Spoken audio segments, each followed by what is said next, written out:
ଅଟକଳ ମୂଲ୍ୟ 2,40,000 2,40,000 ମୋ କାନ୍ଥରେ ନେ ଖାଇ ପାରିବନି କହିଦେଲି ଦାଦା କାହିଁକି କାହିଁ ଲେଖା ହବ ତୋର ସରକାର ଯେତିକି ଦଉଛନ୍ତି ତୋର ସେତିକି ଲେଖା ହବ। କାହିଁକି ମୁଁ କଣ 2,40,000 ରେ ଘର କରୁଛି କଣ କାହିଁ ତୁ କଣ ଜାଣିନୁ ତୋ ବାପା ବା 30,000 ଟଙ୍କା ଇନ୍ଦିରା ଆବାସ ଉଠିବା ପୂର୍ବରୁ ତୋ ବାପା 30,000 ଆଗ ନେଇଛି 2,10,000 ତା ଦେହରେ ପୁଣି ଆଉ ଥରେ ଆଇଲେ କହିଲେ ସେ ବାବୁ ନେବେ ଏ ବାବୁ ନେବେ କୋଉ ବାବୁ ନେବେ ମୁଁ ଜାଣିନି ପୁଣି ନେଇଛନ୍ତି 20 2,40,000 ରୁ ଆଉ ଯାହା ରେଷ୍ଟ ରହିଲା ସେଇଟା ଲେଖିବ କେମିତି ତୁ ଦେଲୁ ଖୋଡ଼ି ଦେଲୁ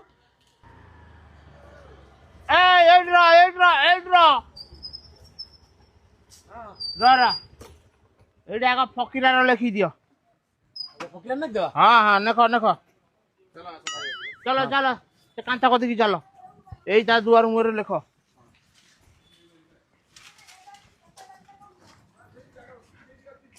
ଆବେ ଆଗ ପାଣି ମାର ସୂତା ମାର ମାପଟାକେ ଦେଇଦିଏ କାଇଁ ବ୍ୟସ୍ତ ହଉଛ ଆବେ ସୂତାଟା ବାହା କଲନି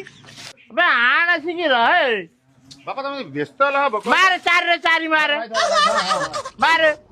4 ରେ 4 ଘଷ ଏକାଥରକା। ଇଏ ଦାଦା କଣ ହଉଛି ବା ଫକିରା ଦାଦା। ଘର କାମ ସରିଗଲାଣି ନାଇଁ ହଁ ଘର କାମ ସରିଗଲାଣି ଖାଲି ତଳ ମେଜିଆଟା ପଡିବ ଆଉ ବିଲ୍ ଏଇ ମାସରେ ଦାଦା ହେଇଯିବ ସେ ଲେଖା ଚାଲିଛି ବ୍ୟବସ୍ଥା ହଉଛି ଖାଲି ନଣ୍ଡ ହେଲେ ହେଇଯିବ। ଓକେ ଚାରେ ବାହାରି ଗଲେ ଦେ ପାଣି ପକେଇ ଘଷି ଦିଅ ପାଣି ମାର ପାଣି একটা ମାର ପାଣିଟା ମାର ଘଷ ପାଣିଟା ମାର ଇଏ କଣ ଇଏ ଟିକେ କହିବା ତୋର ବା ଲେଖା ହଉଛି ପାଇବୁନି ଦରକାର ନାହିଁ। ଫାଇନାଲ ବିଲ୍ ଟା କରିଦେଲେ ଖାଲି ତଳ ମେଜିଆ କରିବି ଆଉ ଫାଇନାଲ ବିଲ୍ କଣ ଫାଇନାଲ ବିଲ୍ କଥା କହୁଛନ୍ତି ସେ ରହ ତୁ ବ୍ୟସ୍ତ କାହିଁ ହଉଛୁ ଦେ ସରୁ ତୁଳି ବାହା କନୁ ରଙ୍ଗ ବାହା କନୁ କାହିଁ ତା ମୁହଁଟା କଣ ପାଣିଟା ବାବା ମାରୁଛନ୍ତି ନା ବ୍ୟସ୍ତ କାଇଁ ହଉଛ ଖାଲି କଣ ଆରେ ଲେଖା ହବ 10 ଜଣଙ୍କର ଅବିକା ଲେଖା ହବ ଆଉ କାର କାର ଅଛି ଆଉ ସେ ବୁଟୁଲାର ଅଛି ସେ କାବୁଲିର ଅଛି ଦୁନିଆ ଲୋକଙ୍କର ଅଛି ଆଉ କଣ ଗାଁର ଫକୀରରେ କଣ ଲେଖା ହବ କୁହ କଣ ଲେଖା ହବ କହିଲ ଦେଖେ